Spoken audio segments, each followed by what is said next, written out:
So you started flipping couches, you started flipping homes, and that led to business or side hustle after side hustle after side hustle after side hustle, which became business after business after business after business. Yeah, and I mean, like, the fun started that way, and then like the last business, which I'm really excited about, is our e-commerce business. So we started this company called Lunar Ecom, and that started out as a side hustle. So this guy goes up to me, he goes, hey, or he DMs me, and he says, hey, your content has really helped me out, man, and I want to make you an Amazon store.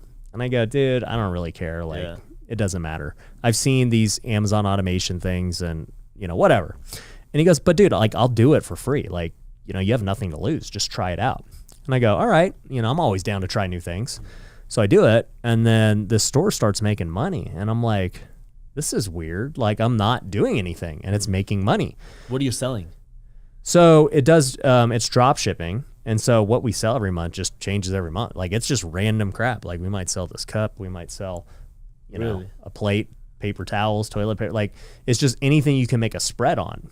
And so, like, when I look back at it, I'm like, man, I was selling frying pans. I was selling, like, just random stuff. Wow. So, like, the virtual assistants and everybody, like, they just do product research. They handle all the fulfillment, the refunds, all that stuff.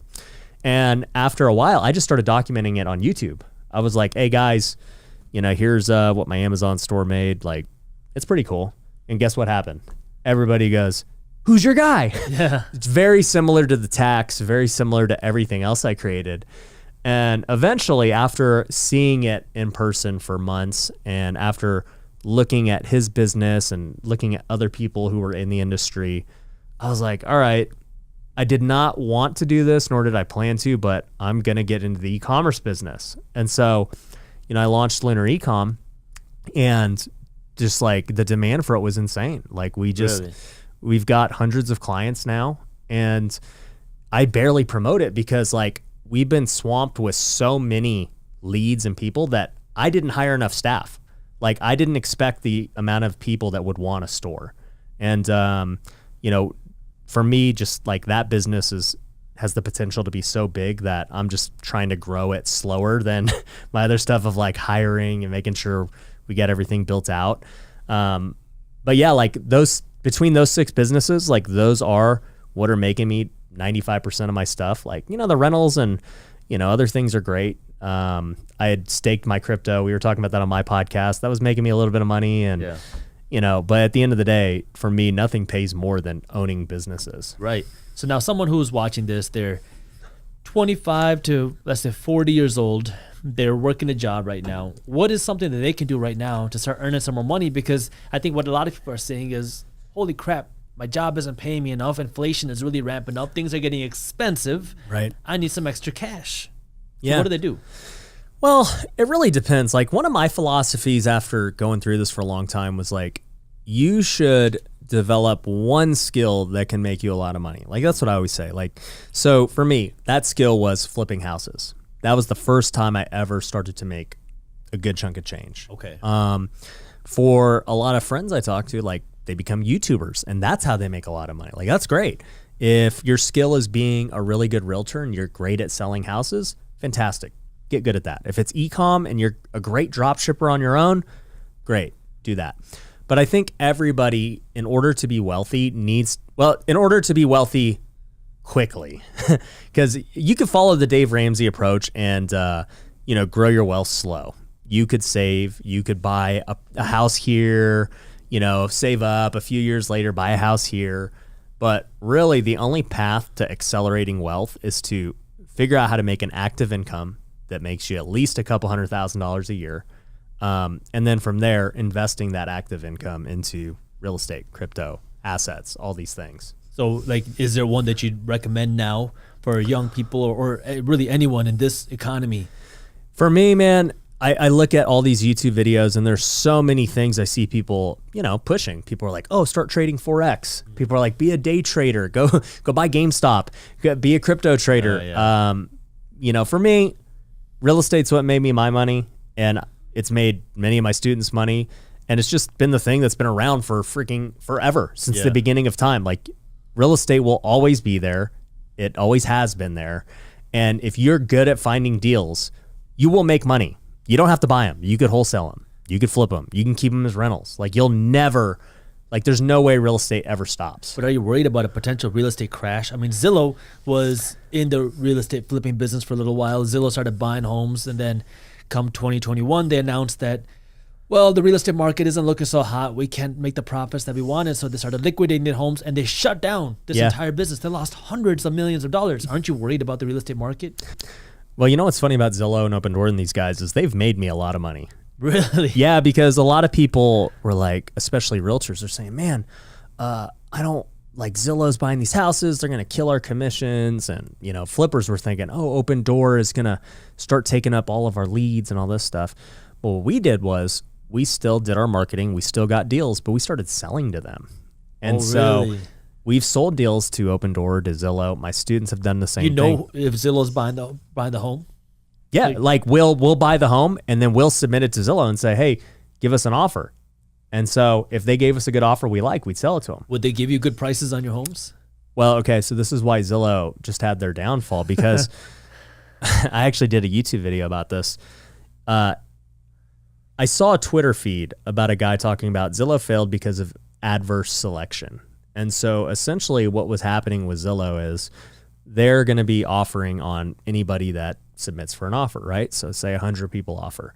Well, they're going to submit 100 offers. They submit an offer to every home. Right. Yep. So like, let's just say 100 people go on Zillow and say, give me an offer on my home. Okay. Out of those 100, right, there's maybe 20 of them that just say, dude, that offer's way too low. I ain't taking that. Say there's another 50 that, you know, say, yeah, that's pretty fair. Like, I'll take that, you know, and Zillow doesn't get hurt on those. But then there's another 20, 30 that Zillow like way overpays. And all those people are saying, yeah, let's get that offer, right? That's what we were doing, because we would submit to Zillow and, you know, 1 out of 3 times we were like, nah, we'll just flip it. They're not giving us enough. But the one time where it does make sense, because they're just way over, like they're literally paying for properties more than we would make flipping. Like really? That's what it was. Like without flipping it, without renovating it. Like we would look at it and we're like, okay, we're going to make 40 grand on this deal once we fix it up. We do everything. Zillow sends us the offer. We're like, we're about to make 50 grand with Zillow. So if you bought a home for 200, for example, you might have to put in 30,000. That way you can sell it for 270, but that way you can make a 40 grand profit. But they're just coming right out the bat, giving you 250. Yep. So you can walk away with 50 without doing any of the work, getting your money quick. And so in fact, we had one, I don't remember if it was Zillow or Open Door, but we looked at the numbers. It was like a $500,000 house. And, you know, based on our numbers, we would have made 10 grand. And so we would never buy that house normally. We're like, dude, we're not going to make 10 grand for a $500,000 house. But we submitted on Zillow or Open Door, whoever it was, and we just to see, like, man, before we give up on this deal, what would these guys pay?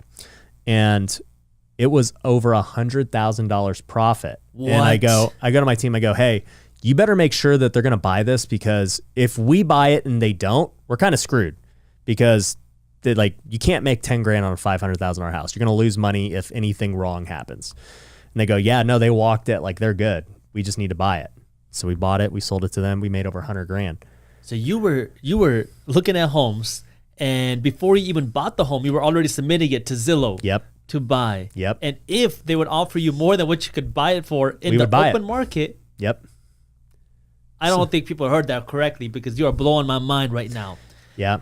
You were looking at homes, you know, just you tell me what it is. No, you're exactly right. Like we would know what we could buy a house for by talking to either the owners or whatever, right? And then we would Was the home on the MLS, or was this directly with the seller? Usually direct to seller. Okay. Yep. Because we spend a lot of money on marketing to go direct to seller. But long story short, there'd be these deals where we're like, yeah, there's not enough spread. You know, it's not a good deal. But we would submit to them anyway, just on the off chance that maybe they misevaluated the home. And that happened many times. And to my point of why Zillow failed, that's the reason. Because the 20% that were lowball offers that they would have actually made money on, that, you know, normal flippers make money on, they never got them because people say no. Yeah, they paid what they should have paid on, you know, half the homes. But then there's this other 20% that they're going to get killed on, because, dude, you pay me over 100 grand what it's worth. there's no way you're making your money back. If you enjoyed this short clip from my longer videos, here's another clip that I think you'll love. And while you're at it, if you're interested in learning more about how to start generating passive income, our team put together an amazing guide on how to start generating passive income for free. All you gotta do is click that button right over there. Thank you for watching, and as always, keep hustling.